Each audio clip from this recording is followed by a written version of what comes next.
I've been running around like crazy today, but while I'm here waiting for my oil change, let's talk about some relatively common Pokemon who are actually a lot stronger than you might expect.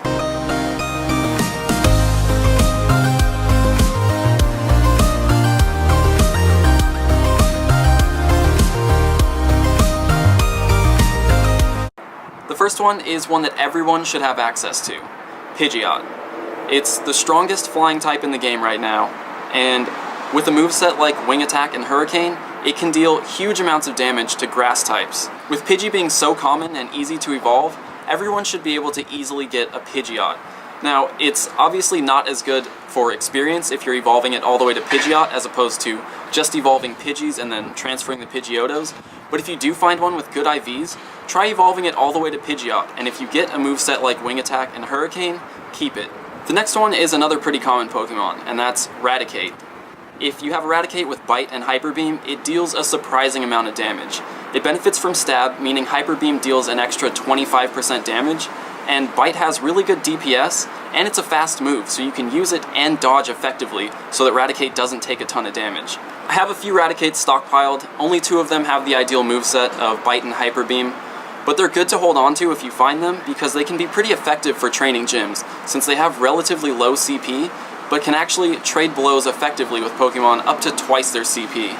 If you need a good counter to the current domination of water types in the game, Parasect is a surprisingly effective attacker. With Fury Cutter and Solar Beam, it deals a huge amount of damage because Fury Cutter charges energy quickly, so you can use Solar Beam more often, and Solar Beam just melts through water types. Both of these moves benefit from Stab, and with an extra 25% damage, Solar Beam is going to take huge chunks out of water types. Parasect is even better against Slowbro because Slowbro is weak to Bug, so both of its moves are super effective. In my experience, Paras is pretty common, so you should be able to get a decent Parasect pretty easily. I have 2 with the ideal moveset. I'm going to hold on to both of them, but eventually I'll power up the one with higher IVs. Venomoth is a pretty good Exeggutor counter. Exeggutor, being Psychic and Grass type, has a double weakness to Bug, so both of Venomoth's moves, Bug Bite and Bug Buzz, actually deal, with Stab, almost double their normal damage to an Exeggutor. You do have to be careful because Venomoth is Poison type, so Exeggutor with Psychic type moves will actually deal super effective damage back. So if you come across an Exeggutor with both Grass type moves, Venomoth is good because it's going to resist those, but if it has Psychic type moves, you need to be careful and make sure you're on top of your dodges. Another effective Exeggutor counter, although maybe not as common, is Scyther. With Fury Cutter and Bug Buzz, again, that deals almost double its normal damage to Exeggutor, and since it's not Poison type, it's not going to be weak to Exeggutor's Psychic type moves. Scyther, though, is not as common, but if you do have one with Fury Cutter and Bug Buzz, try it out against an Exeggutor. Alright, my car's ready, but those are just a few of my sleeper picks. Common Pokemon that you can use to take down some of the common gym defenders. Obviously, it's not an exhaustive list. If there's any Pokemon that you guys have found that are really useful for taking down stronger Pokemon, go ahead and leave them in the comments and let everyone know. I gotta pick up my car. Today is gonna be a very busy day. I have a lot to take care of because Cassie and I are going on a trip this weekend, and it's gonna be really exciting. But today, we gotta get some stuff done.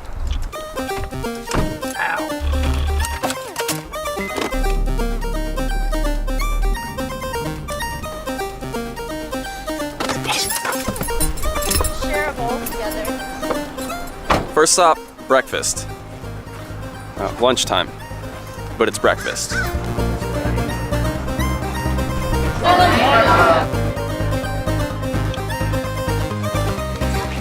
still not 100% yet, so need a little help today. Also, always get the store brand. Exact same ingredients. Exactly the same.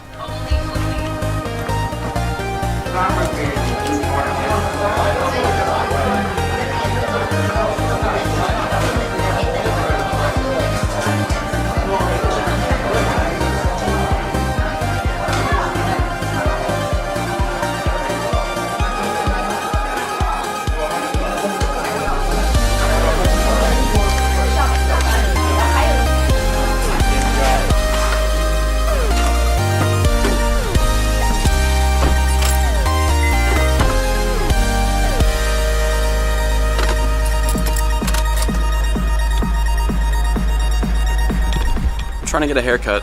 I don't know where this barber shop actually is. Not in here. It's to the right. To the right? I'm gonna visit it right now. Awesome. Thank you. Secret barber shop.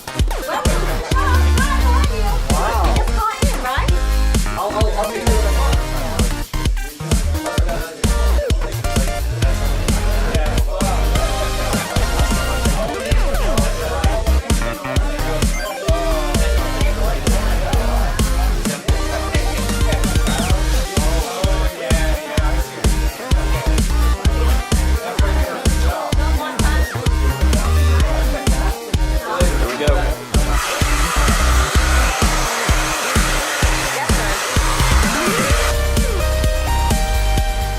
It's like hidden, but oh my god, Tina is so nice. She gave us water, offered us like soda, pizza. Who offers you pizza at a barber shop? And red vines. And red vines and lollipops. It's crazy. So, Irvine. Stone Creek Plaza Barber Shop. It's kind of hidden. 105. Kind of hidden, but you get pizza.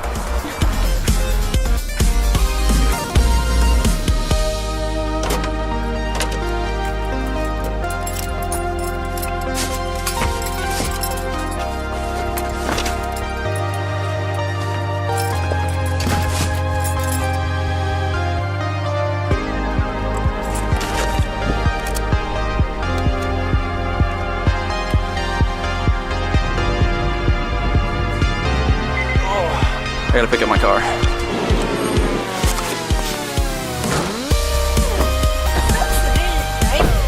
Obviously, this is not the car that I came here in. Let me explain. I came in for an oil change, and they went to update the software on my car's computer, and it fried the whole thing.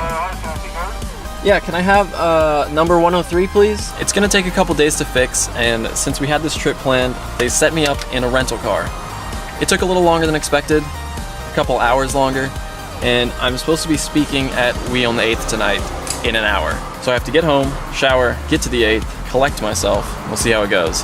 On the plus side, it crosses one thing off the list, which was buy a Bluetooth speaker because the radio in my car doesn't work. But since we have this, at least we get to listen to music on the road. Well, I made it. Barely.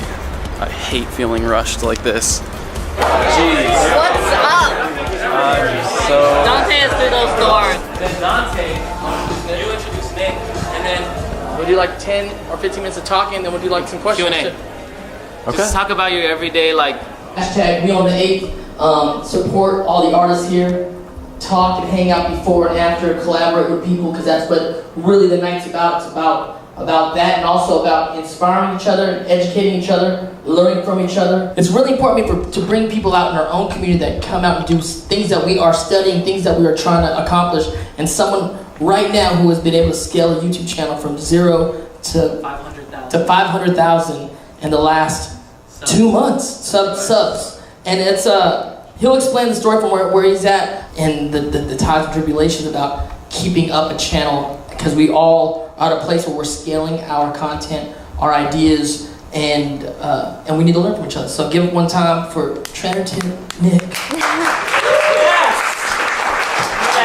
Thank you.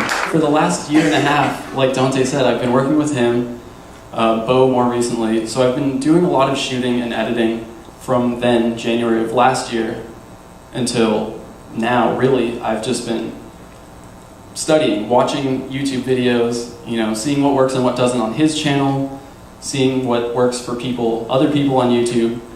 I started watching a lot of daily channels, good ones and bad ones. The comments on my videos are overwhelmingly positive, and I attribute a lot of that to my positivity in the videos and the way that I'm conveying this information and trying to be helpful and being honest, which I think is a really important thing, no matter what you're creating, is to be honest, because I think people can pick up on that and see when something's genuine, and they just respond more positively to that. And I think you've acquired the right skills at the right time to I think part of you growing your channel is the style that you're shooting, the style that you're editing, and it's contributed by everything that you've been around for the last few years, so it's kind of one of those things that's kind of like the right timing, that things are coming together at the right time. The success of this channel has really been like a culmination of so many different things that I've been doing throughout my life that all just kind of came together in the right way at the right time. So for that, I'm really thankful. Give it up, Trainer Tip Nick. Subscribe to the channel. Overall, great. I mean, great keynote. Trainer Tip Nick, letting people know about that YouTube life. And we were graced by Wong Fu, man. Those are vets. That's like YouTube giants. Legends. So we on the 8th, man. Follow us. We'll roll. I'll put it here somewhere. Dante asked me like 3 days ago if I could talk at the 8th, and he said it was only going to be a 10 or 15 minute talk, which sounded fine to me. And then today I saw that I was actually on the flyer billed as the guest speaker, so I got kind of nervous at that point. But overall, I think it went really well considering how hectic of a day it was and that I was pretty unprepared to actually speak that long. But I think for tomorrow's video, what I'm going to do, instead of putting out a quick tip, I'm going to do kind of a meta video talking about the channel. I'll probably cut up and give you guys a condensed version of what I talked about at the 8th and maybe add a little bit more to it, because I know there are a lot of content creators watching this, and 500,000 subscribers in 2 months is an insane amount of growth. So I just want to share with you guys the lessons that I've learned from that and the things that I did that I think really helped the channel grow quickly. So if you guys are okay with that, I think that's what I'll do for Saturday. Now, I'm finally back home. I feel like I can breathe. Everything's done for the day. Almost everything. Still doing laundry, still gotta pack. But we're leaving for our trip tomorrow, and I'm pretty excited about that. So for now, thanks for watching. I'll see you guys then. The official Pokemon website posted a new update today about the buddy system, and it hints that the buddy system might earn you more than just candies while you're walking with your Pokemon. The exact quote is, "With the buddy Pokemon feature, you can choose a favorite Pokemon from your collection to travel at your side, opening up in-game rewards and experiences. Your buddy Pokemon will appear alongside your trainer avatar on your profile screen and reward you with helpful bonuses, including candies.